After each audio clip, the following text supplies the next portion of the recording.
Welcome to the third edition of the Outdated Wrestling Hour. You know, this edition is supposed to be about how to pick up old-time wrestling on newfangled television sets. Shameful, uncivilized. I still watch my wrestling on a 1964 Philco console. That's where I used to watch Ricky Starr and John Tolis. Now I get to watch, I don't know what they are, the WOW women wrestling and the AEWs. But in any event, it's the Outdated Wrestling Hour.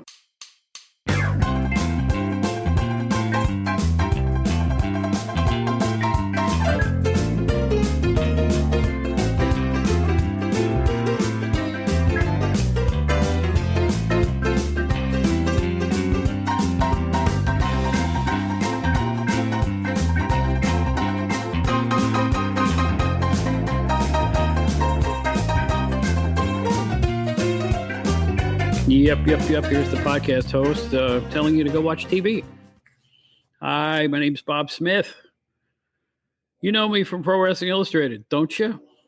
You old timer, you. Yeah, that's me. That describes me. But anyway, welcome back to the third edition of the Outdated Wrestling Hour. And we have a kind of a different show for you today.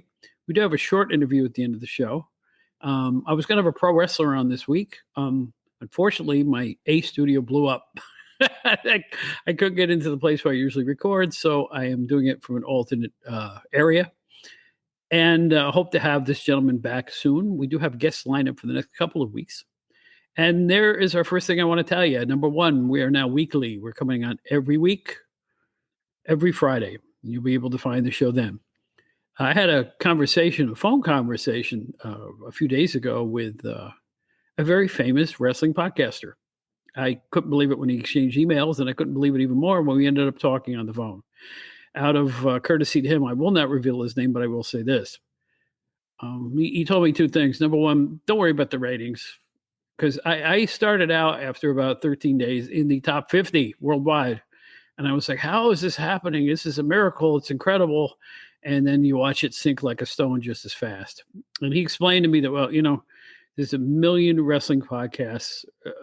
Nobody stays in the top. It's tough to break into the top 20. And yours is a niche within a niche. You're not talking about Royal Rumble results. You're talking about Baron Cicluna and Spaceman Frank Hickey. And I said, you know, you make a good point. I am thankful for any listenership that we get here. And I hope to hear from you. I am an idiot. And I will tell you why I am an idiot. I set up, the minute I thought of this podcast and the name of it, an email account, outdatedwrestling@gmail.com, for people to write in and tell us things and give us reviews and ask questions. Although I did get a question this week. We're going to get to that later. And I never said it on the podcast for the first two episodes. So, folks, it's Outdated Wrestling, really simple, at gmail.com. And we do hope to hear from you very soon. We're going to break from format on this show a little bit. We're going to have, I'll read a couple of reviews from fans. I'm going to have a secondary short conversation with our friend Jon Pine, the photographer, who I sent to cover the Chic, about me ending up at PWI and his reaction to that. Even though I said I wasn't going to talk about myself, I want to play the short clip because, you know, friends are friends, and this man is very special and very talented, and I'm very fortunate to have him as one of my smallish coterie of friends. And I just want to play it. I think it's kind of cool. But as we said in the intro, this show tonight is about old school wrestling and how you still might want to watch it, but you don't know how to go about seeing it. Now, if you're an old school wrestling fan like I am, you probably know a lot of this stuff, so I hope it's not rote. But I think a lot of people don't know this, that you can watch classic, legendary, old school wrestling in excelsis, as Lord Alfred Hayes would say. It's out there. It's all over streaming video and all over YouTube. It's amazing. You have to check it out. I find myself watching these type of things much more often than I watch secondary Major League Wrestling shows these days, or the fringy stuff like Women of Wrestling and all that stuff. I really think that it's a treasure trove out there right now, thanks to some heroic tape collectors who are transferring it to digital and putting it onto YouTube and other streaming sites. And it's just fantastic. And I want to give them all a tip of the hat, because what else can we do as us old timers, to find these type of matches and type of shows that we grew up watching or actually prefer. So let's get right to it. I don't want to get too technical about all this stuff, but the first thing I want to say is, if you don't have one already, you have to go out and get a Roku streaming player or an Amazon Fire Stick to attach to your smart TV. Because I consider myself YouTube to be a TV network, because I watch it more than I watch NBC, CBS, or ABC, or any Netflix or any of that other stuff. I watch YouTube constantly. You know why? There's a lot of great wrestling on YouTube, a lot of great wrestling. And it's a treasure trove. I'll say it again. It's incredible. So why not take advantage? Most people that I know of don't use YouTube as a TV station on their smart TVs, but you can just download the app and go to town. It's amazing. The sound quality is excellent. The videos can be really, really good. Just get yourself a Roku and subscribe to YouTube. You'll see an assortment of videos. I'll call them stations, for lack of a better term, on YouTube. And if you subscribe to the people who are putting out this stuff, it helps put a few pennies in the creators' pockets, and who couldn't use that, right? So here we go. We got a lot of stuff to cover here, but it's well worth checking out. First of all, on YouTube, Armstrong Alley. Unbelievable. You can also find it on Twitter. An incredible selection of classic wrestling shows. It boggles the mind. It really does. A lot of the stuff you may not have seen, or in some cases, might not even have heard of before.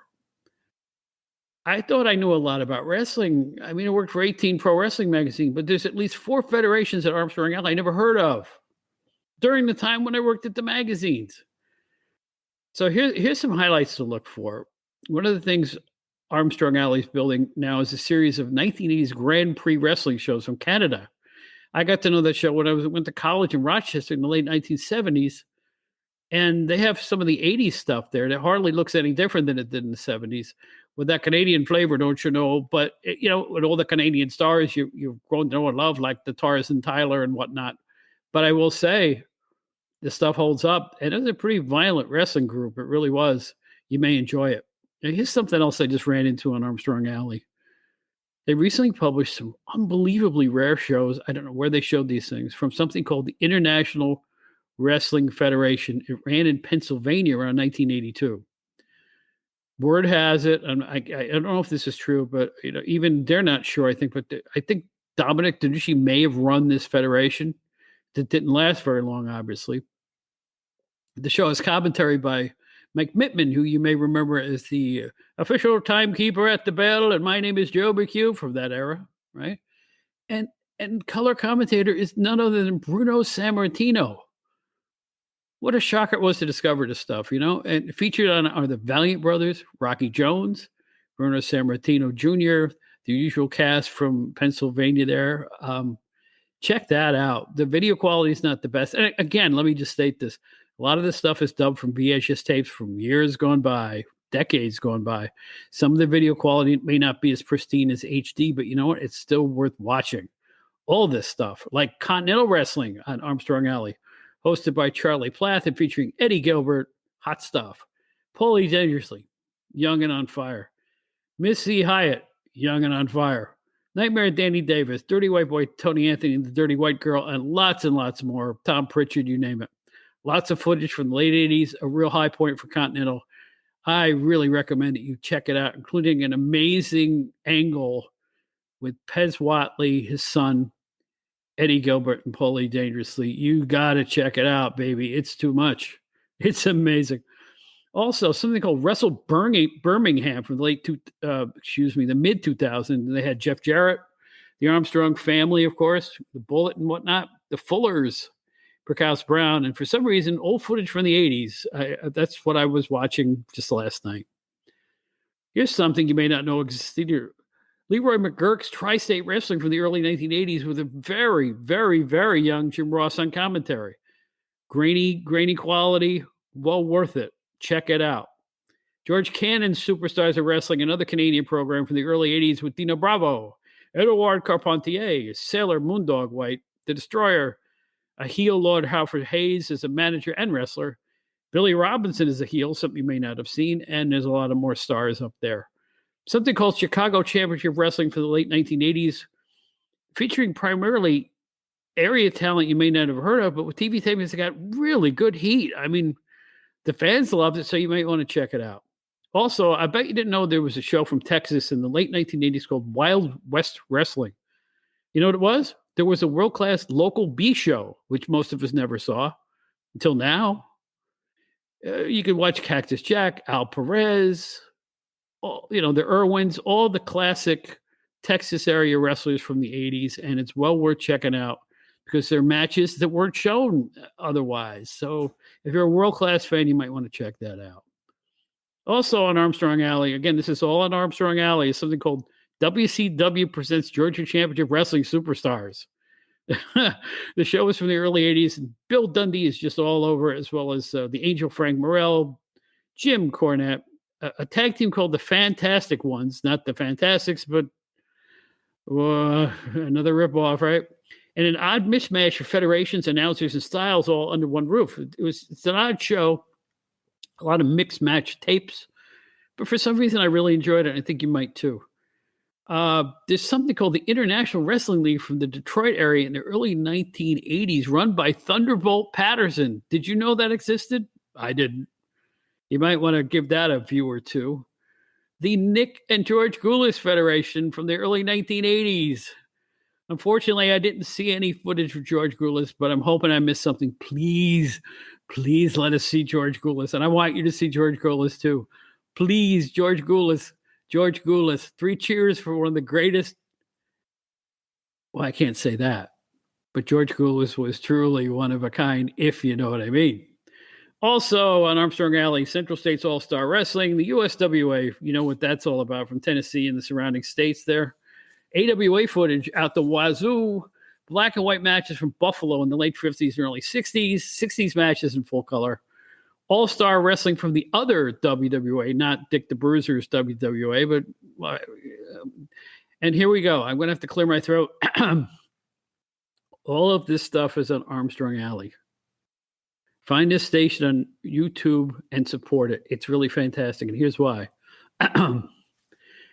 IWA Nashville, that's the Poffos and Randy Savage. Australia Wrestling, World Organization Wrestling, the other Southern Championship Wrestling, Vancouver All-Star Wrestling, the World Wrestling Council from Puerto Rico, Louisiana's NWA with Jim Cornette and Buck Robley, the Poffo group that ran in competition with Jerry Jarrett, 5-Star Wrestling, your guess is as good as mine, Motor City Wrestling, Stampede from Canada, Arkansas International Pro Wrestling, South Atlantic Pro Wrestling, the East Coast NAWA, and on and on and on. I'm flabbergasted by Armstrong Alley. Unbelievable. Find it on Twitter. Find it on YouTube. Get to it. Incredible. Watch. Enjoy like I do. Also on YouTube, just as fantastic, Nostalgic Dave Dynasty, who also, by the way, was a great nostalgia podcast. You really ought to check it out. It's called Wrestling Nostalgia. Perfect name. And he has a huge gamut of wrestling on YouTube, including classic Dick the Bruiser WWA matches from Detroit, Indiana, and the surrounding area. Detroit's Big Time Wrestling, featuring the Sheik and all those folks, and Hank James and Bobo Brazil and Mark Lewin, and you name it, they got it. There's YouTube exclusives, including the Graham's Gallery podcast, featuring the most underrated mind in the history of professional wrestling, Dr. Jerry Graham Jr. The only reason you don't know about him, he didn't work the big federations, and he should have. He was fantastic. There's more than we have time to cover here, but Nostalgic Dave Dynasty, a tip of the hat to you, man. Fantastic. Absolutely great. There's also something on YouTube called the Vintage Wrestling Channel. It's another treasure trove, baby. Hundreds and hundreds of, vintage wrestling matches from all over the world. It's just astounding. The clips go on and on and on. If you can name a wrestler from the 70s through the 90s, you'll probably find them there on the Vintage Wrestling Channel. Now, also on YouTube and also on Twitter and Instagram is Wrestler Weekly, a personal favorite of mine. I want to see them blow up. Scotty and Mike, I want to see everybody get behind Wrestler Weekly. They offer amazingly entertaining interviews with stars new and old and people in the wrestling business. And they offer looks, especially on Twitter, of the most incredible assemblage of wrestling magazines and belts and everything else you'll ever see. A lot more stuff than just that, too. And we're going to delve into them next week. We're going to have a Wrestler Weekly. Mike's going to come on our show here. And it's a place you really need to try it if you have an abiding love like they do of classic wrestling magazines and the eras gone by. And you got to check them out. And be sure to pick up a copy of one of the best books about wrestling ever written by a non-wrestler, Family Bacon Wrestling, which you can get on Amazon. It's so worth your time. Fantastic. I've been rereading it, and I love it. Fantastic. Wrestler Weekly, check them out. More on YouTube is another great thing. Big Time Memories from Rocks TV and International Big Time Wrestling. You notice they said the word big time? Detroit, baby. That's right. And these shows feature former manager Dave Supermouth Drayson, you might remember, and the announcer for Big Time Wrestling and Bruiser Bedlam, Terry Sullivan. And they just put out a whole slew of great biographies about the Sheik and Bobo Brazil and Mighty Igor and Dick the Bruiser and Mark Lewin, and on the list goes. Cobo Hall itself, unbelievable. Great guys, great entertainment. You don't want to miss it, okay? Now, another streaming Roku channel I used to watch was the Jarrett Parsons Wrestling Network. I don't know if it's still around. They had the IWA with Jack Reynolds, and from that era in the 1970s and other federations. I don't know if it's still on. I haven't been able to find it. I'm hoping they're still in business and running, of course. Now, as for streaming, before I get to the end of this, I have to recommend something you probably wouldn't think I would ever recommend, but get yourself a subscription to Peacock. I'm not kidding. Not only can you watch the current WWE product and every pay-per-view that the WWE has ever made, but there are, believe it or not, shows from the 70s and 80s available. It's not nearly selection as big as I think it should be or could be, but there's shows from the syndicated programs from Joe McHugh and Gary Michael Capetta, All-Star Wrestling and Championship Wrestling, Johnny Rods, right? That era, okay? Johnny Rods, Jose Estrada, Frankie Williams for the jobbers and whatnot, or the undercards. And of course, the great stars, Stan Hansen and Bob Duncombe and Greg Valentine, and on the list goes, Bob Backlund, Bruno Sammartino. Got to check them out. Fantastic. Also, reruns of the Wrestling Challenge and the old school shows from that era. Madison Square Garden cards, almost in their entirety from that era. It's quite a bargain. And you know what else they have on there? On Peacock? Early ECW, late ECW, Smoky Mountain Wrestling with Jim Cornette, the AWA, World Class, Bill Watts Mid-South, and Mid-Atlantic. You don't hear about it because they usually just hype the new pay-per-views, but you know what? That's killer stuff. Really, really awesome. Now, there's a few podcasts I think you should listen to if you love the old-time stuff like I do. Try the WrestleCopia Podcast Network, which features shows like the Wrestling Memory Grenade, well worth checking out.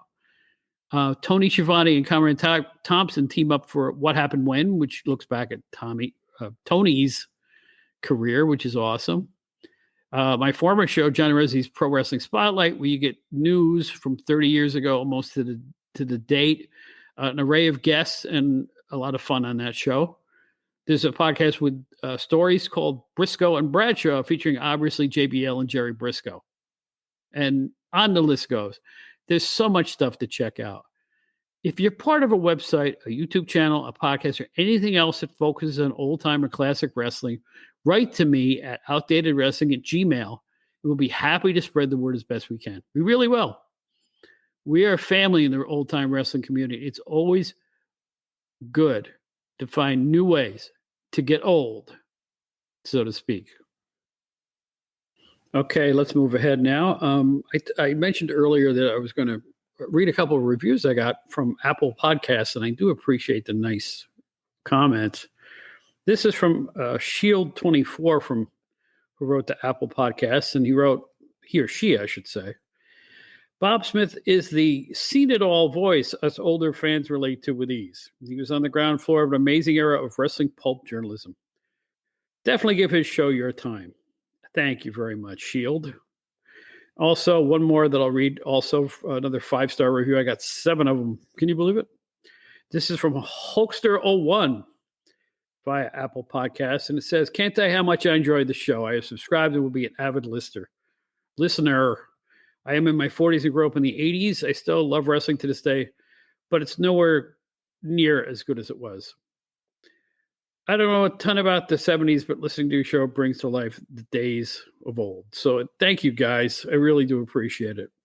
Now, I also got a direct message on Twitter from, and I have to refer to my notes here, Jason J. from Jersey. That's the way they put themselves. And he writes and he says, "You mentioned Mike Tyson on the last show. What was that all about? You guys knew Mike Tyson?" And the answer to that is we covered Mike Tyson because our newspaper was in Catskill, New York, which is where Mike used to train with manager Customato and trainer Kevin Rooney at that point when I joined the Catskill Daily Mail, eventually becoming sports editor there. And yes, we covered Mike Tyson's first, I'd say 20 pro fights while I was there, something like that. He was fighting like once a month in the beginning, so he accumulated fights really quick. And John took pictures, I wrote, and I actually won a journalism award from the New York State Newspaper Publishers Association, an interview I did entitled Tyson at 20. That's how young he was when he started out. So that brings us back to Jon Pine in my early days in Catskill, New York, learning to be a writer and editor and reporter and all the skills that led me to work for Pro Wrestling Illustrated and other magazines. So let's take a moment to go back to John, who you heard on last podcast we did, and we'll talk a little bit about the old days. Again, I said I wasn't going to talk about myself on this show, and I really don't want to, but this will give you a kind of a taste on how we both got to be where we are today. I've seen it in a long time. John and I go way back to our early newspaper days at the Catskill Daily Mail in my hometown of Catskill, New York. I believe I started there around 83, something like that. I think I started around the same time, 82, 83. And I had always wanted to be a photographer.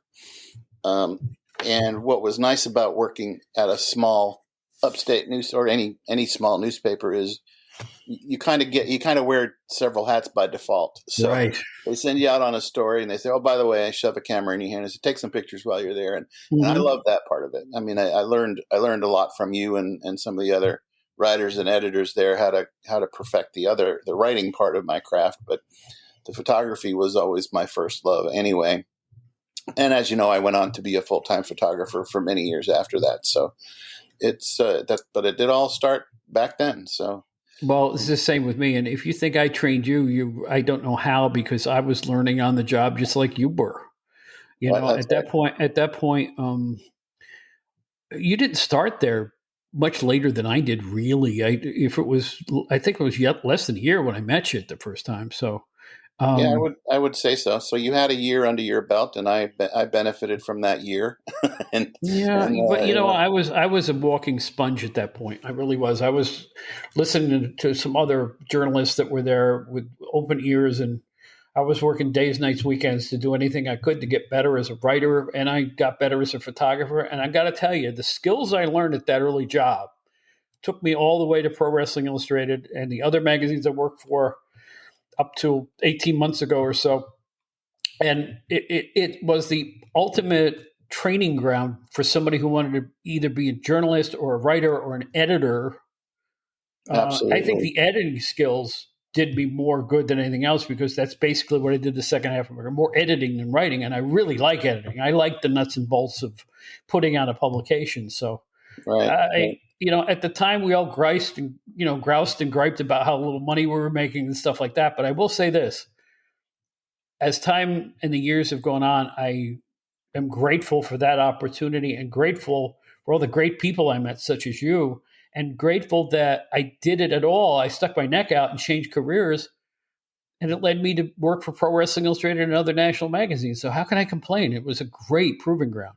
It really was. It was a good foundation. And the same thing happened to me, although we went in different directions slightly.